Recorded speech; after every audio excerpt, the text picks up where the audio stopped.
Welcome into the Field Vision Football Podcast. I am Felix Johnson. I'm joined by RJ Ochoa of Blogging with the Boys, covering the Dallas Cowboys for SB Nation. RJ, how you doing today? Doing well, Felix. Thanks for having me.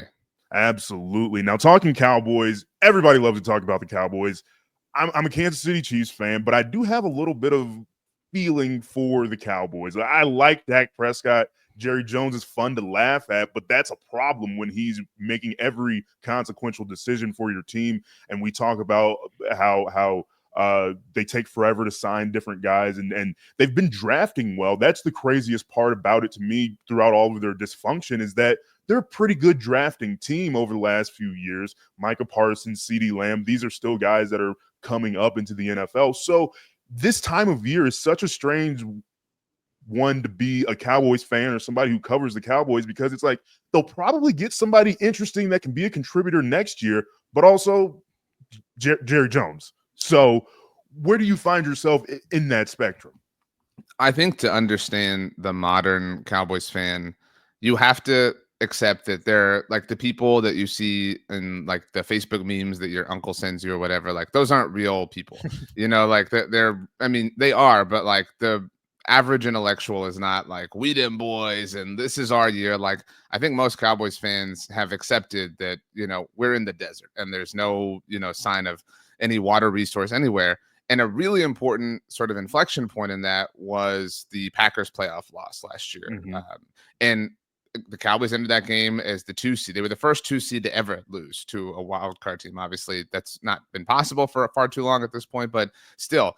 And that they weren't even competitive. Like it was a very strange kind of emotion to sit through the middle of that second quarter and just like watch the team die. Like the team that and I think like nobody really thought that team had any real potential, but everybody thought at the very least they're going to get to the NFC Championship game. They'll get smoked by San Francisco, but they will put an end to that discussion at the very least. And so, I mean, that was followed by the all-in comment, and they don't do things in the offseason, to your point. But last year was the like, the episode of The Office where Michael is dating Pam's mother, and she's like, I want you to stop. And he's like, and I'm just going to date her even harder. And, last year was like that for the Cowboys. Like in every single sense, at every opportunity they could, they twisted the knife. They made it more toxic. They made it more chaotic, not just in the offseason, but during the season. If you recall, it feels like forever ago now, Jerry Jones was even fighting with local radio hosts at one point.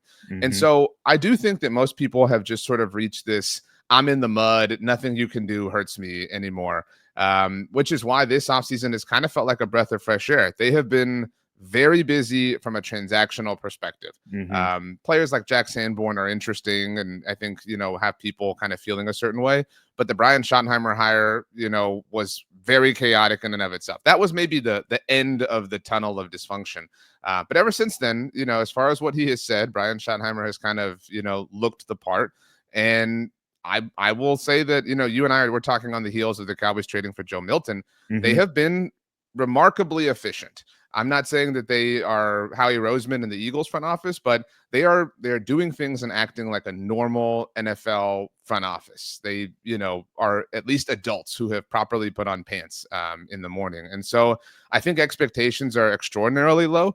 And it doesn't help that the Eagles just won their second Super Bowl, obviously. But I think that some people are viewing what they're doing as of late and feeling like, that meme of the person who holds the umbrella when it's raining. It's like, just because I'm mad doesn't mean I don't care. That's kind of where people are at, right? Like for a little while it was raining and they were like, no, I'm this mad. Like I actually am not going to even open the umbrella. But right now I'm at the very least willing to shield you from the rain. Yeah. And that's what's the most frustrating part about it to me is that Jerry Jones has been a general manager since '89. Like this isn't new territory for him. He understands that you have to make moves early for them to be as effective as possible. And I think that the decision that really hampered the Cowboys the most over the last couple of years in free agency, and it might be just Jerry Jones internally saying, I've paid my quarterback too much. I can't pay everybody else too much. Now, what is Dak Prescott's ceiling? I guess is the next question. Maybe he's not the $60 million a year quarterback, but he's not a bottom feeder like some people make him out to be. To me, he's a top 10-ish quarterback, and in a good year, in what was it, 2022 or 2023, he was a top 5 quarterback. finished second MVP voting. So what is Dak Prescott's ceiling now with the injuries? There's a couple of them now on the ledger, and he is a quality quarterback. What is his ceiling with this team?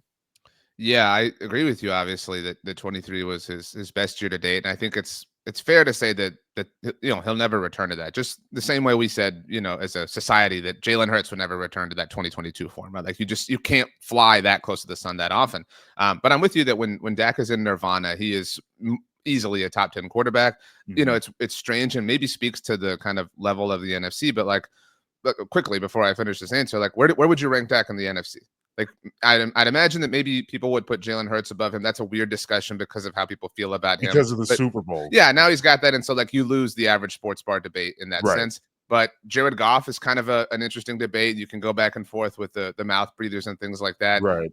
But other than that, it's kind of some people are kind of go much lower than those three, like those two guys in Stafford. That's about it. And maybe somebody would argue Jaden Daniels just because he's having his moment, and I don't think that's a stupid argument by any means. But my point is he's easily, to your point, a top 10 quarterback. I think it's the AFC is really loaded, but to the question as far as what his ceiling is, I think that most intellectuals, we get further and further down the rabbit hole of people who are intellectuals, understand that and I think Jalen Hurts is a great example.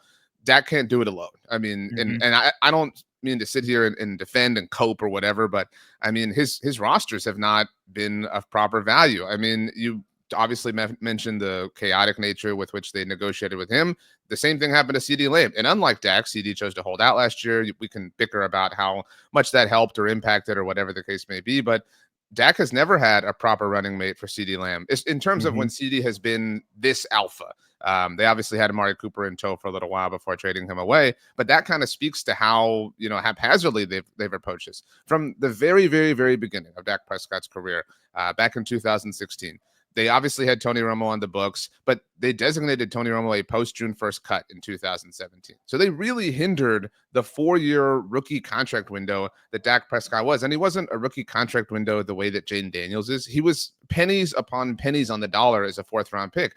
They have never, ever at any single point tried to take advantage of that or manipulate the salary cap or manipulate the roster building process, which is why, again, what they're doing right now is a little weird and a little bit, out of normal for them. But I think the Dak's ceiling is that. I think he's not in the same cut that we can put, obviously, Mahomes and Joe Burrow and Josh Allen, and I think maybe Lamar, and that list probably ends right there. But I think he's well on par with the best versions of Jalen Hurts or Justin Herbert or whoever else we want to put in this tier, presuming that Dak has enough help around him. I mean, we're coming off of a year in which Sam Darnold had this amazing season, and I don't mean to slight him, but it's really less difficult to have an amazing season like that when you've got Justin Jefferson and Jordan Addison and this really creative offensive play designer and Kevin O'Connell.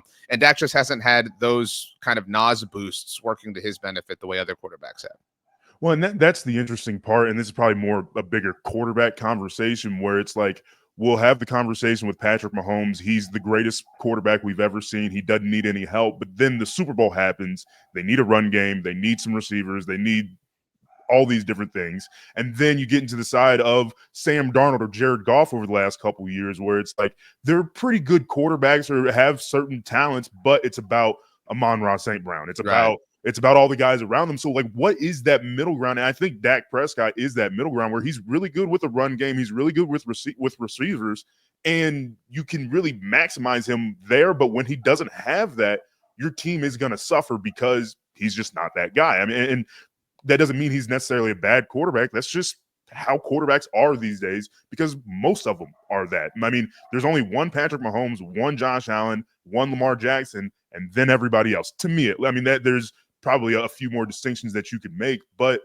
Baker Mayfield a couple years ago was viewed as a bust. Now he's a top 10 quarterback. And so I think that's kind of interesting that the same thing can happen with Dak and the Cowboys for that instance, where they could be this type of team. And knowing that Philadelphia has their team that's built a lot on personality and vibes, and that can really come down crumbling at any point.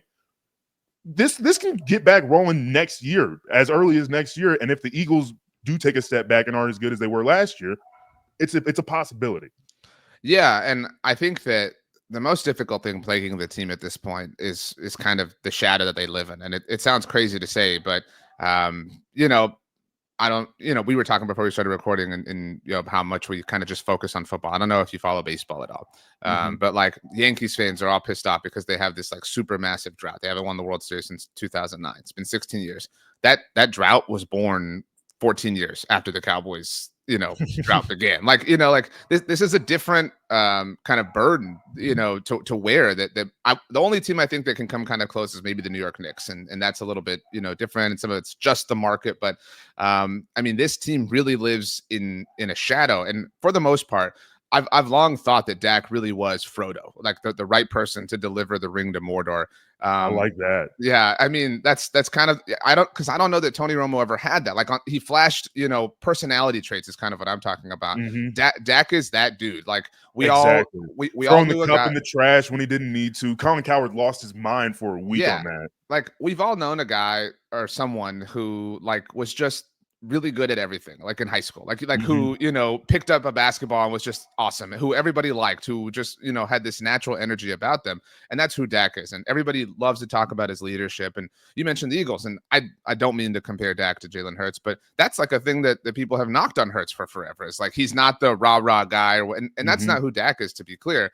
But I mean, he does have a way with connecting with this locker room, to your point that they could find that energy at any given point in time. And I do think that they're ripe for some sort of really positive regression. We saw that, you know, everybody picked the Cowboys in 2020 to regress positively. It was the first year of Mike McCarthy. I think they'd lost 7 one-possession games in 2019. And so obviously all that, you know, water tends to kind of stabilize, and Dak got hurt. And so we never really saw that come to fruition. But then because they're the Cowboys, it's it's actually impossible for them to be evaluated fairly or objectively, because it just turns into the kind of screaming nature of things. But we are talking about a quarterback here and a team, and I think that a lot of people deserve credit for this, including Mike McCarthy, all the kind of focal points of who they've been.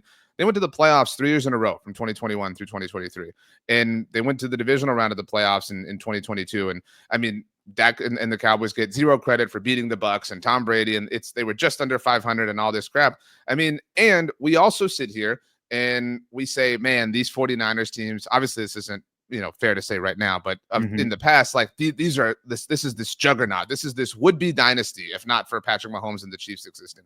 Jordan Love and the Packers, they're this budding team. They're the new threat. Those are the two teams who bounced them from the playoffs. Like this isn't a Cowboys team that lost to, you know, some Cardinals team that got hot in the playoffs or whatever. Like they've just had these really unfortunate coincidences that string themselves together. And because people just bite into the, you know, juiciest part of the meat, nobody says, well, damn, they were a playoff team 3 years in a row. Damn, Dak Prescott was amazing. Damn, CeeDee Lamb. Like we just ignore all of that because of the Cowboys of it all. Right. And Micah Parsons is one of the best edge rushers in the league. Like, and I think the face of it for a couple years, and now that he's gone, it might change a little bit. But Mike McCarthy was never this inspiring figure. Like, and I know if Sean McVay's your head coach, you're super excited, and we'll add Cody Alexander to the show here to add some more analysis to everything. But I think the interesting part about Mike McCarthy coming in last year, and Cody can add to this, was bringing in Mike Zimmer. And he hadn't been the real the defensive coordinator he was that got him the Vikings job in forever. And so, to me, like, what was the reasoning behind hiring Mike Zimmer seemingly out of nowhere? So I don't know if Cody had something to say on this, but I ate a little bit of crow on the Mike Zimmer thing. And I think the context of how it happened is important. It happened during the week leading up to the Super Bowl last year when the Chiefs and Niners were playing. And to me, it was somewhat representative and emblematic of the approach that we saw the Cowboys take across last offseason as a whole. The only people who were seriously connected to that opening, and it was an opening because Dan Quinn left, obviously, but were Rex Ryan, Ron Rivera, and Mike Zimmer. I mean, it was this, you know, lazy, you know, friends club. I mean, it almost felt like, well, Mike Zimmer is already in the HR log. Like, we don't have to add a whole new profile because he's been here before. And it wound up working itself out to some degree. I mean, I think that the defense kind of stabilized and found its footing or whatnot, but it truly felt like everything else they did. Like, I mean, I think you can look at bringing Zeke back. I mean, it was just, we really don't feel like doing anything. We don't feel like getting out of bed. You know, we're just trying, to reach as far as possible without moving more than 3 inches. And that was what they did last year in every single sense. And I felt badly saying these things about Mike Zimmer because by all measures, he, did a great job and worked very hard, but he hadn't been in the NFL for a cup of coffee, a jug of coffee at that point in time. Like, there was no logic or reason behind it. Even if it did work out, like, I recognize that NFL is a results oriented thing, but like the process of it all, like a lot of things with the Cowboys, was really poor. And I would offer that Micah himself is an example of that. You mentioned before you got here, Cody, Felix was talking about how the Cowboys draft really well, and Micah, obviously. The evaluation on Micah 4 years ago now was as an off-ball linebacker, and they spent the 12th overall pick on him, and it worked out. I'm very grateful, but that was an incredible misuse of a resource. And he only began playing off the edge because of injuries that forced the issue. And thank God for that. But I mean, again, that doesn't mean that the process involved was brilliant or sound in any stretch. Yeah, you hit the nail on the head. I mean, obviously I live in Dallas, so I'm very familiar. I stay very in tune to what the Cowboys are doing. And I think you hit the nail on the head. And just in terms of, I even wrote about kind of right before the season about Zimmer and Parsons, that weird relationships. Parsons like, nah, I'm going to do what I want to do. And Zimmer's like, no, you're not. You're going to play defensive end, and that's it. And I, like you said too, I didn't necessarily know how this was going to work out. That, Zimmer is a little bit more multiple than Dan Quinn, but you also are very static. So essentially what you show pre-snap is what you're going to get. The double A gap pressure stuff was really cool in 2021. Have you added or updated anything? I think the biggest thing that he did for the defense was just essentially shake the Joneses awake and say, give me a linebacker, like an actual linebacker. And Kendrick he was one of our top rated linebackers, but he was playing in a system that he knows. He played in the box, which is, they didn't ask him to do much, which is, Zimmer knew what he was doing. And then also too, I think getting them back to fitting the run correctly was another big thing that he added. He's an old school coach. He knows how to fit the run. He kind of cleaned that up. You can say what you want in the back end. But I thought, like you said, it was essentially a lazy hire. I think the reason why they went with him was they figured, oh, well, he's been at the college level with Dion, and he kind of knows, he's plugged into the new generation. And like, even though he's this crusty old coach that we all know, like, is notoriously meanest guy in the NFL. Like, he might be. I mean, the stories out of Minneapolis of him with like Kellen Mond and like just some of these other players are notorious. But I agree with you, Ochoa. It was very much just kind of an easy button hire. I think Eberflus is another example of an easy button hire as well. So, I mean, there is a trend with the Cowboys of just like, let's just go the path of least resistance. I really like Matt Eberflus.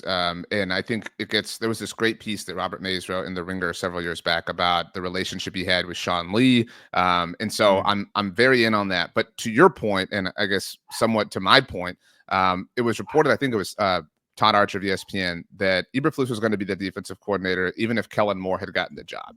And that's like, that's okay. Like, this is a guy we know. And I think Matt Eberflus should have been defensive coordinator in his first stint with the Cowboys. That was when they were still kind of just letting Rod Marinelli hold the title. And there were a lot of dudes who, Chris Richard is another one, like, coordinators or coaches who just, were ultimately doing the job without the title in question.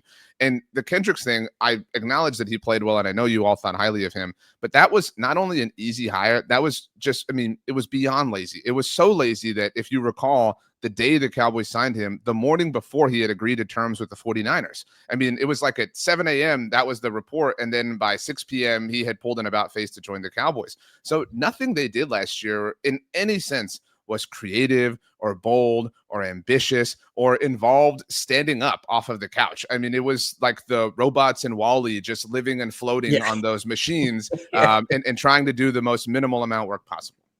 No, I will say the asterisk with the comment on Eberflus is I actually think it's probably the best fit. I think that maybe a Dennis Allen could have arguably maybe been a little bit better of a fit, just in terms of you've had such a man dominant system for a long time. But the thing that a lot of people don't talk about is actual cornerback technique and how that affects the defensive philosophy. You have an off ball coach who likes his corners off playing zone. You have two of the best off-ball corners playing for Dallas in Diggs and Bland. Everybody thinks that these guys are press corners because they play a lot of man. That's actually far from the truth. They actually are not very high in press rates. So when you start looking at it, look at roster construction. I do think, and I've said this since his hiring, you have to find him a nose. I think the Andrew Billings injury last year highlighted some of the deficiencies within the way that he structures his fronts and his run fits. You have to have a true nose. Hopefully, Mozzie Smith can go back to being the nose that they drafted and made him lose 30 pounds, then told him to gain. Anytime you tell somebody to gain 30 pounds very quickly, that's usually a sloppy situation. So hopefully he's had a full year. He can actually play the position that he was drafted to play. Yeah. Felix was also mentioning, and this is where I'm maybe a little bit more down on the Cowboys at this time of year than a lot of people. They do have this reputation for drafting really well. And I think that that's fair on some levels. And generally they draft really well at the top of the draft, which is not necessarily a difficult thing to do, right? Like, I mean, you could, Howie Roseman reputation, like Daniel Jeremiah mock draft, just pick a dude and, odds are it would work out well for you. But if we think about it, Tyler Guyton, jury's certainly still out, but not necessarily an impressive first year for the team. Mozzie Smith, Tyler Smith in 2022 is obviously amazing, and everybody's super pumped about that. And Micah, again, worked out, but I would offer that the evaluation wasn't necessarily sound. And so we talk about their first round picks, like, okay, cool, yeah, they drafted CeeDee Lamb and Micah Parsons. Their second round history and success rate is horrible and is awful. Yeah. Like Trayvon Diggs is one example. But other than that, like, they don't really draft dudes that well in the second round. In the third round, they get a little bit lucky, and now they've got Osa Digizua, obviously, who's kind of a shining example of that. But Jalen Tolbert was a third round pick a few years ago, entering a contract year, and like could not be further from being a contributor. And so I don't know that they actually really do draft well. They do have the occasional diamond in the rough. You mentioned Deron Bland's fifth round pick. Cool, that's great. You got to pull those off, certainly, but you have to hit on these top 100 picks, and they don't necessarily do so to a high degree.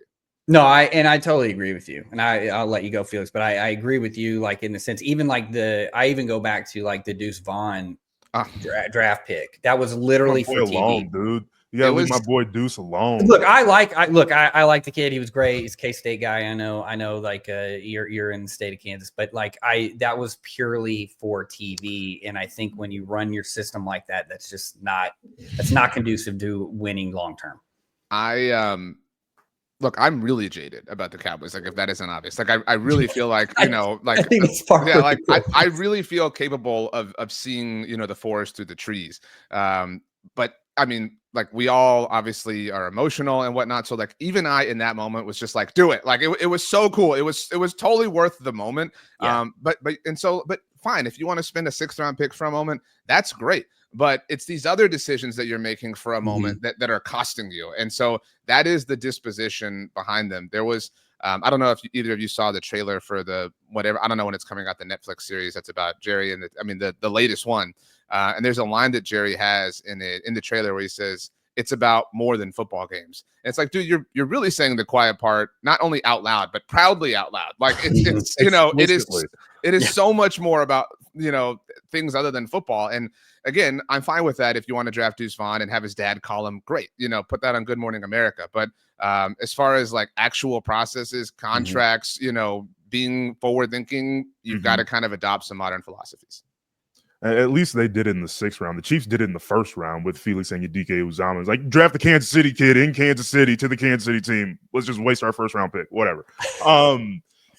I think it's kind of interesting for the Cowboys, in where we were kind of, everybody wants to see something big shift, something massive happen. It's probably not going to be Jerry Jones. So you look at the head coach, and then you hire the offensive coordinator from the same team that was whatever. It's not like Cooper Rush had a Sam Darnold type year, and so you have a reason to hire him or something like that. So let's have an optimistic point of view on Brian Schottenheimer. What could he bring to this team that wasn't there, that Mike McCarthy hadn't brought in yet?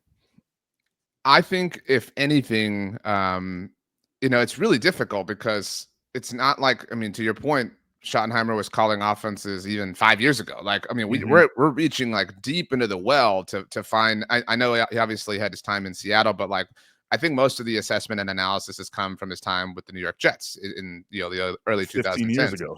Yeah, I mean, like, that's crazy. I mean, at that point, that was how old the Cowboys drought was, which is, again, kind of contextualizing the situation. So I think that the biggest hope, like if there's one thing people are holding on to, it's that he can establish some sort of run game. And I do think that we've gravitated away as a society from establishing the run being these taboo words. I think we understand there's an importance to it and a priority in it, and you can contextualize it obviously in a number of different ways. There's no question that the Cowboys have been poor at running the ball for a long time now. And so we've seen them sign Javonte Williams and Miles Sanders so far in free agency. It feels very, inevitable that they're going to draft one of these dudes. I think the Ashton Genty talk is cool, thankfully. And so that would be it, is bringing in some level of run game, some level of contribution from the run game, whether that's even in the passing game, because they haven't had that. And they did have that ability in Tony Pollard. Felix and I talked a lot about the 23 Cowboys team, but in 2022, Tony Pollard was exceptional. And the Cowboys just insisted on relying on Zeke, and Zeke was the guy. And you can have both, but you have to rely on your exceptional person a little bit more. And they've just treated that position so fundamentally poorly, and they've almost gone to the other end of the spectrum. They went from giving the 4th overall pick a $90 million contract to now we're just going to bring that dude back even though he's washed. And so there is a happy medium and middle ground that I'm hopeful that Brian Schottenheimer can identify and get the most out of. Yeah, I mean, I think he has enough experience. I think I think that there's a pause a lot of times because we're so used to these wonderkind young offensive coaches, and here we have an established kind of, obviously the nepotism's there. His father, Felix, you and I are very much attuned to Schottenheimer being both from Kansas City and Kansas being Chiefs fans. So it's like we understand the lineage. I think people worry, well, why hadn't he gotten an opportunity early? What's the problem there? I think for some people, when you look at it, the journey is completely different. I do think that there were other people that you probably could have, but the Joneses have consistently shown that they want familiarity. They want somebody that they know. They want somebody that they can, control is probably not the best word to say, but that's let's be honest. I think that's a fair word. Like that's what it is. It's a taboo word, and that's why the hire was so strange. I know you all wanted to be optimistic, but like his name didn't percolate until over a week into the process. And it's also worth mentioning that the process began a week too late because they dragged their feet on Mike McCarthy the way we all predicted that they would. And they costed themselves the chance to virtually interview with any Lions staffers or any Chiefs staffers because they held the 1 seed, and this was during the wild card round. And so, I mean, it was in fact the only way it got on people's radar was one Monday morning. Schottenheimer was the odds-on favorite to be the head coach. Everybody was like, "Wait a minute! Like this dude hasn't even had an interview yet." And later that day, it was, "Oh man, we're about to interview Brian Schottenheimer." And so it felt very telegraphed. It felt very gun behind their back, like tell them you're safe, tell them you're fine, tell them this isn't a hostage situation, sort of situation, and that they announced it on a Friday night. That was it came out at 9 p.m. on a Friday night.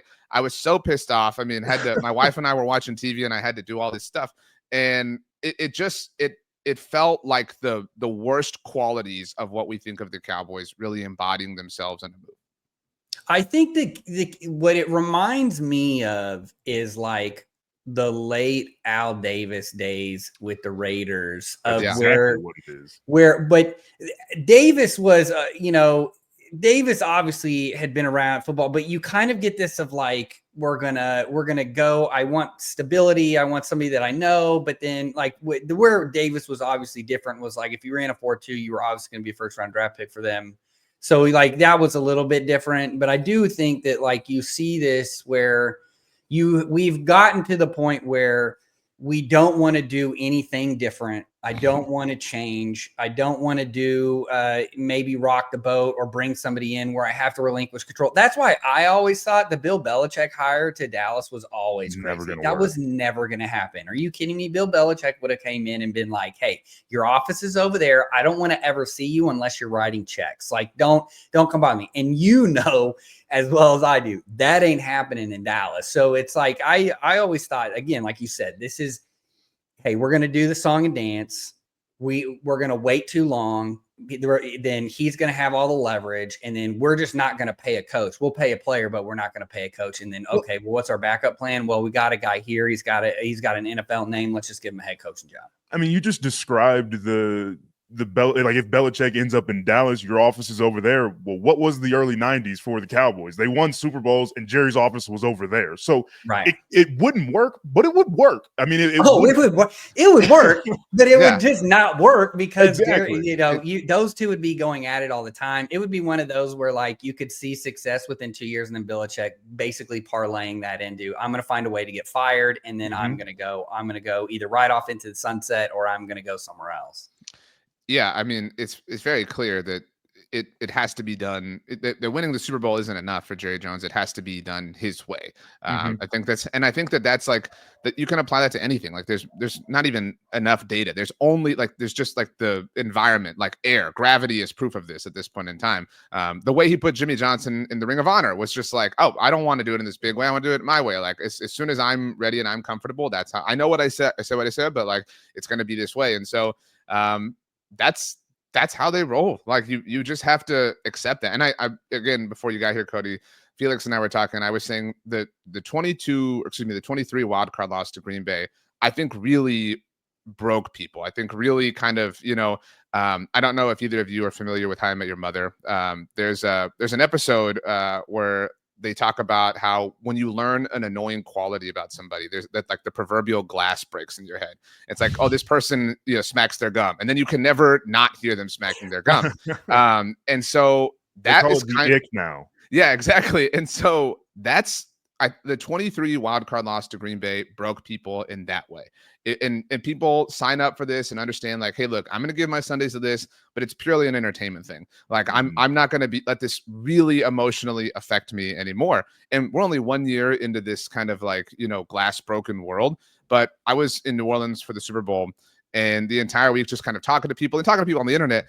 No Cowboys fan cared. Like the first time the Eagles were the Super Bowl, there was this like, man, they better not win. And then when they won, it was devastating. It was just like, it was horrible. It was like, I can't believe this is our lives now.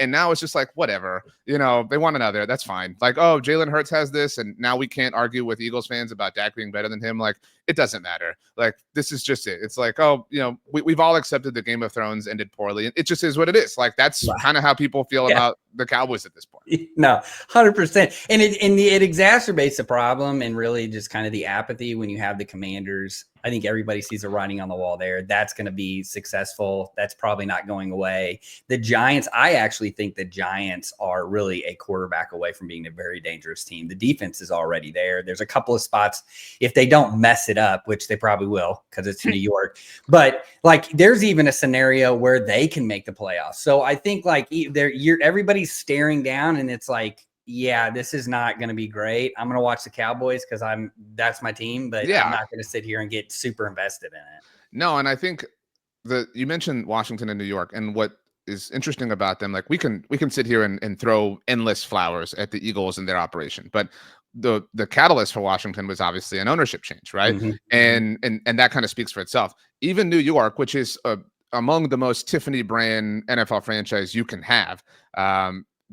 One of the, I think, important things about the Eagles is that Jeff Lurie sold a percentage, ownership stake to get this influx of cash to be able to sign players. Like we can talk about the domino effect for that on and on and on. And the Maras, the like mighty Mara family were like, oh, let's do that. Like we can get some cash. Like let's put up 8 or 10% and we'll still be controlling owners and move on. And I think I'm not a financial analyst in any sense. Like my wife does our taxes. Like I know nothing about that world. But I can understand it enough on a primitive level to say it's very clear and obvious that one family cannot hold enough wealth to do this. Like no single individual, no one is believing that the Joneses are poor, but they are cash poor. They can't compete on a cash level with these other. I mean, think about Washington. They obviously have an ownership change, but they have an army of owners. If they run into a cash problem, they can say, "Hey, Magic, help us out. Like we want to sign, we want to trade for Debo. We want to, accelerate a signing bonus, whatever the case may be, whatever hypothetical." The Cowboys don't have that same ability. And so not only are they cash poor, they can't offer you, Cody or Felix, the cash up front to sign with them, but then they're pissing off your agents because Jerry's saying he doesn't know their names in interviews. Like they're just stirring this pot and making it such a difficult proposition. And if even then you decide to plow through all those things and come play for their team, the whole world will hold you responsible for the next era of failure. And you will be part of this drought, and you'll be part of this meme and this joke, this Real Housewives comedy that is happening here on an annual basis. Well, and I think that we are seeing this now in the NFL because of one of the repercussions for the NFL growing so large is the cap has been pushed to just a monstrosity level. You're in a hard cap, so the cash is king. Well, look at the teams that are super successful. It's teams that have had ownership revolve around a lot of, I'm a Broncos fan. We're talking about that is a family that has enough cash that they can just be like, yeah, sure, whatever, we'll pay. It's like literally drops in a bucket. You have the Amazon money in Washington. You have Microsoft money up in Seattle. So like you go and you look at these newer teams. The Bengals are another great example of like, why are you messing around with Hendrickson? Like, just pay the man. You literally paid these 3 players. It's one more guy. Where's the cash? Well, go look at the history of that. That's a franchise that has been cash poor forever. Cardinals are in the same boat. They may be able to splash 1 or 2 guys in free agency, but unless they're hitting in the draft, it's going to be really, really difficult for them to find guys that are going to be there because they're the same ones. So these old owners, we saw this with the Raiders. Why is Tom Brady an investor? He's a small investor and he's only part of a group, but why did he do that? Because he sees the trend. I mean, good on Davis for seeing like, okay, look, we're behind and we were behind because my father would not relinquish any control over this. I need to be able to have a little bit of cash. So we're seeing this movement, which I think you hit it when you're talking about the Joneses, is that yes, he is outside of the Cowboys, a billionaire, maybe, I don't know, but like those are all tied into multiple companies. It's not necessarily where he can just dip in and be like, I have this huge amount of cash because I have a venture capitalist fund or something, or I could just go and sell a couple of stocks and now I've just, hey, here's $50 million to give to, we can put an escrow. So I do think that that's something to look in the next 10 years. There's going to be a separation of teams that can pay with cash and teams that can't. And the teams that can't, I think, are going to get left behind. And just to kind of finalize that point, the ownership groups you talked about have their wealth from outside of the NFL, like Walmart and obviously Microsoft and all these other places that gave them that, drop in the bucket wealth. The teams you mentioned, the Cowboys, the Bengals, the Raiders, that wealth came from being an NFL owner. Like initially, they obviously had high levels of wealth to be able to get into the game, but it's been exacerbated and grown and, just exponentially, amplified by being an NFL owner. But just because you have this, like, you can own your home, but like that doesn't mean you have the liquid cash that it necessarily is worth. You have that property and that variable that you own, and that's kind of what we're seeing here. And they happen to be worth more. Like the Bengals comparison makes sense logically, but it's also really far fetched because the Cowboys and Bengals are at the opposite ends of the spectrum as far as worth. So it's almost more hazardous to be in charge of the Cowboys because there's no way you can keep up with that wealth individually. And so it is it's very frustrating and obviously I think people have cooled on Brian Schottenheimer. That was a really stressful month, but I think we all recognize like, well, this isn't his fault. Like he's just walking the plank like all of us, you know what I mean? It's the captain of the ship that everybody's pissed off at. And no one's going to say no to that job. I think that's the other thing. There's only 32 of these jobs and it's the highest level. So it's like, he wasn't going to say no. That's always, look, I'm a coach. I come from a coaching background. There are certain jobs where, look, if you get offered that job, you're not going to be successful, but it doesn't matter because there's only 32 of them and you take the job. I remember as a young coach, I had an older coach tell me, if you ever get offered a head coaching job, you take it. It doesn't matter because 1, it's on your resume, and 2, there's so many limited opportunities to do that. So when you get that opportunity, you take it and you ride with it. Yeah, like I'm an Arizona State Sun Devil, and I think everybody wants to be Kenny Dillingham. Like everybody wants that story. Like, and then you want to parlay that into whatever. But sometimes you got to be Kevin DeBauer and like, well, Alabama's open, and I don't want to be the guy who follows Nick Saban. But like, if I'm the Alabama coach and we fail, that is on like that will help my life significantly. Well down the road. Yeah. So we can all want that story, but you're right. Like you have to take it when it's offered, and that's why.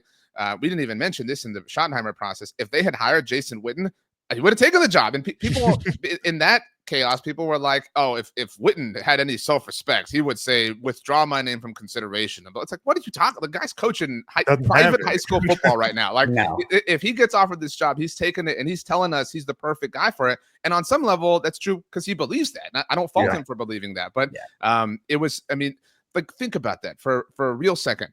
This man with, and I love Jason Witten, and I hated that I had to, inadvertently besmirch him. But like this man with no NFL coaching experience was legitimately connected to the head coaching job of the Dallas Cowboys, not by some, random local reporter, all due respect to the phenomenal people in DFW, but by the Adam Schefters and Ian Rappaports of the world. Like this was coming from the top. And the fact that he is not on the staff is a minor miracle in my mind, because it felt like that was an inevitability. And I do think he's the next head coach in line. I just don't know what the process that looks like that takes us there. Yeah, and I go back. The Dan Campbell having success with the Lions doesn't help, but Dan Campbell coached in the NFL for a very long time. And I've had interactions with Witten. I've been to several coaching clinics that he's been at. I've seen him communicate. Guy's very bright. He wants to learn. He's a football guy. I think where your arguments are legitimate is just the managerial part of that job. Totally. Being the CEO. Like, look, you can be a great X's and O's guys. We've seen it. We've seen it a million times. There's X's and O's guys. There's guys that are just, I think Steve Spagnuolo is probably the best example right now. Is just like, look, he was an abysmal failure as a head coach. Was it his fault? Probably not, because he was at the Lions. But he is a master at a defensive coordinator. And sometimes you just don't. Sometimes that's your role, and you got that opportunity. It happened. But I think that's like with Witten is like, look, probably if you want him to be your next head coach, get him on the staff. I mean, they kind of flirted with that with Kitna a few times of like, okay, he was a high school coach, we'll bring him back. And then now he's back at the high school level because it's a different vibe. It's a different stressor. And I think, like you said, that just goes, again, add it to the laundry list of ideas that the Cowboys have that you're just like, I don't know if that makes any sense. I will say, to defend them, which I don't do often, but we killed them because these things are comedic, and they seem like only the Cowboys would do this. Like 3 years ago, the Texans wanted to hire Josh McCown with in the exact same situation. And to his credit, McCown said, okay, like I recognize the potential blowback that this is causing. I'm going to go pay my dues. I'm going to go, put some time and experience on my resume so that if and when this opportunity arises, it doesn't look as crazy as it sounds on paper. And so while this is a kind of crazy sounding idea, it's not incredibly foreign, but because they're the Cowboys, these things do get exacerbated, and you can't have the discussion in a common sense sort of way. Which, by the way, I will say Josh McCown, from everybody that I've ever heard of, is amazing. And so, yes, I do think that he will. But again, you pointed it out, and I think that's the correct way of doing it. If they wanted him to be maybe be a potential head coach, he lives in Argyle, get him on staff. It ain't that far of a drive to Frisco. Get him on staff. He always went, and then that way you can build it up. It's part of the game. You can't just go from play. This isn't, the Premier League, right? Like you can't be Vincent Kompany and like just walk into like a managerial position or whatever. Like you've got to pay your dues, and you should. And because I think the great coaches are obviously great at everything, the CEO element and the X's and O's. Some are just the X's and O's, but I would offer some are just the managerial people. Like Jason Garrett Jason Garrett would be an incredible CEO. Like, I think, I know Frank Reich or Andrew Luck, is the new Stanford GM. Like, that's a wonderful job for Jason Garrett. Like, go be like the conversationalist, go be the inspirationalist. But some people just don't have the ability to put all of it together all at once. And that's just life at the end of the day. Yeah. We've been talking a lot about TV shows and movies. I think Jerry Jones's best comp is probably Logan Roy in Succession. Just this old guy who used to do something and it worked. But now you got to figure something out. And Jerry, it's just so frustrating because they do have talent. They had a couple years where they won 12 games in a row. And it's just like, what's next. And so speaking of the number 12, they're picking at number 12 right now. Obviously, if you could pick Abdul Carter, you would, but who's your realistic option at number 12 for the Cowboys? I think you've got to really consider wide receiver. That's of all the positional needs that Dallas had at the beginning of the offseason. And, people can quibble about the players they signed or traded for, but they had a serious need at corner, especially after Jordan Lewis left and they traded for Kyrie Elam. They had a serious need at linebacker. Obviously, we don't know what's going to happen with DeMarvion Overshown, but they did trade for Kenneth Murray and sign Jack Sanborn. They had a serious need at defensive tackle. They made sure to bring back Osa Digizua. And they had a serious need as far as just having an NFL quality running back. We saw them double dip there, obviously, with Javonte Williams and Miles Sanders. I would offer they also had a need at backup quarterback after Cooper Rush left, and we've now seen them address that. So the only position where it's like, dude, this is a blaring, blinking red light. You've got to, really do something here as wide receiver. And I know they signed Paris Campbell. All due respect to him, I think we all can acknowledge that's not really much of anything. And so McMillan feels like the most, if we're doing, a million simulations, I feel like the largest percentage of them end up with him being a Cowboy, which would upset me as a Sun Devil, like I said. But I think that's the perfect answer. If you want to talk about Golden, I'm open to that as well. Like I would feel there's very few permutations, I think, where the Cowboys end night one with a wide receiver. And I don't feel like they took a positive step forward.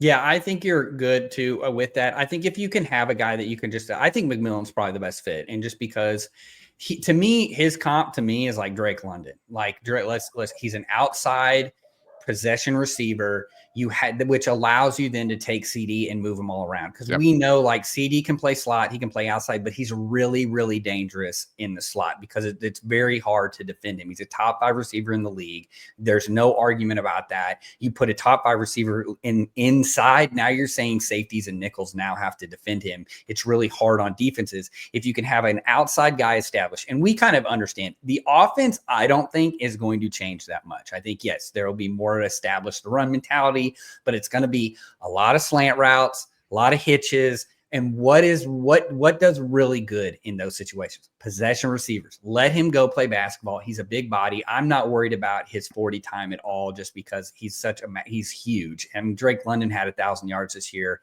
and in a run-oriented offense and kind of did the same thing. So I'm with you. I think that's probably the best fit. I think if you take Golden, it's a little bit of a project. And I don't think the Cowboys are able to have a project right now. I think they have to make sure that they have an established number 2 that's a big body receiver that can play and allow CD to move around. Yeah. I'm great with this. Like this feels like, and they have done a poor job of being pretty telegraphed with their draft intentions, and in a way they kind of are. But I will say that addressing all these other needs does give them some freedom and some flexibility. Yes. We obviously know that wide receiver is a bountiful position in the NFL draft. If you don't walk away with McMillan or whatever the case may be, because you get sniped or whatever, or you trade back, blah, blah, blah, you're okay. You're still going to have a lot of options there. But that being said, that's, I think, priority number 1, I think that's the most ideal situation and scenario. I do think, again, my pulse on the fan base is people have cooled on Ashton Genty. For a long time, that was like, that was the only conversation that anybody wanted to have. So that feels like a ship that has sailed, thankfully, just from please don't invest this resource in that position again standpoint.